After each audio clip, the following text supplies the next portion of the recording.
Here we are with Energy Cultivation, live with Sifu Amin Jani. Hey, Sifu. Hello. And Scott Norman.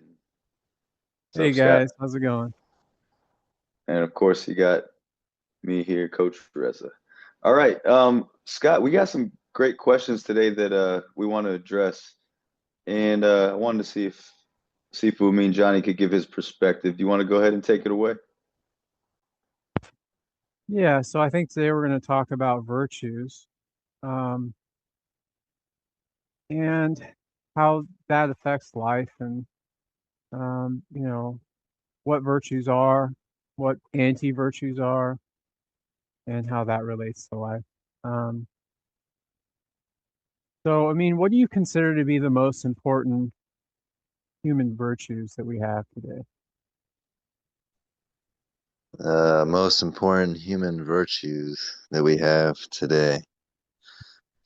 Well, I don't know if I actually want to answer that question honestly or directly. This might not be appropriate to even talk about that because it's so simple. Let me think here. Let's see. The way people see virtue, they don't see it as virtue today. They don't see it as virtue. Virtue is not something that's thought about in the ordinary mind, people. What people do have is an underlying belief of what they would think is the highest virtue. Let's start there. Is that give and take, and everyone in general in society has been we see it. It's been taught and shown, and we all tend to do it. Is if I give something, I should get something, and if I vice versa. If I get something, I should give back. So there's always this trade, give and take. What is it? Tit for tat. And Hmm. right now, if you wanted to talk to the most of the ordinary people out there, that they would agree that's the highest virtue to practice is give and take. Uh, Commerce. unfortunately, unfortunately, that comes with like a lot of let's say, making people wonder why they get into fights and with relationships. And so instead of what is the highest virtue, I like to say that what the people think is the highest is actually one of the lowest. It's not even a virtue, but it's just a form of morality. And virtues and morality are, morals as well are a totally different thing than virtuosity. So, I was just thinking about this for a second, and I think you might have misunderstood me, but what do you consider to be the most important virtue?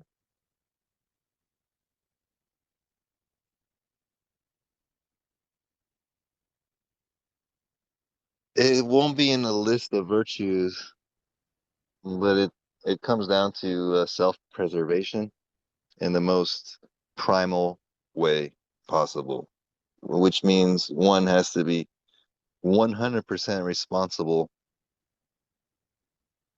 for themselves, physically, mentally, emotionally, and with their actions and deeds.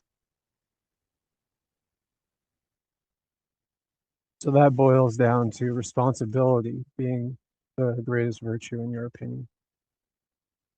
The right kind of responsibility to yourself in this kind of primal way, yes. Like that means literally taking care of your body. It comes before everything else in the world, So you caring know. for your temporal is the highest virtue. That Correct. responsibility is the Yes. highest virtue. That So is the after that, what would you consider the next most important virtue? well, unconditional love. Because from that, it works with all of our, well, in our temple, like the pillars of our temple, which would be compassion and understanding, kindness, and you know, well, that basically those are like main pillars there, So yeah, you need to just start with unconditional love for the other pillars to even be available, and they're the ones that hold the temple up, let's say in a structural way, energetic form type of way. So, from your perspective, responsibility and love are the two most important virtues for a person to strive to. There's got to be unconditional love, not Right, right. We'll get to that a little bit later as we start talking about other things. But okay. um, now there are other virtues that people, talk about and speak about. You know, there's like chastity and like benevolence, and there's a ton of virtues that you can go through. But these two are the two that you think are the most important and what people lack the most in their lives. Yeah, that's correct. Because even chastity and benevolence falls under, like I said, the first one, taking care of your temple, and then after that, Mm. what? Unconditional love. So that's how you, like chastity, taking care of your temple, and then Benevolence. unconditional love, benevolence. Yeah, you see. Right. So you think that most, if not all, virtues stem from these two major virtues. Sure. Let's Okay. stack it like that. Let's make it Now, easy. That's pretty helpful. what what is which of these virtues would you say is more important for a meaningful life?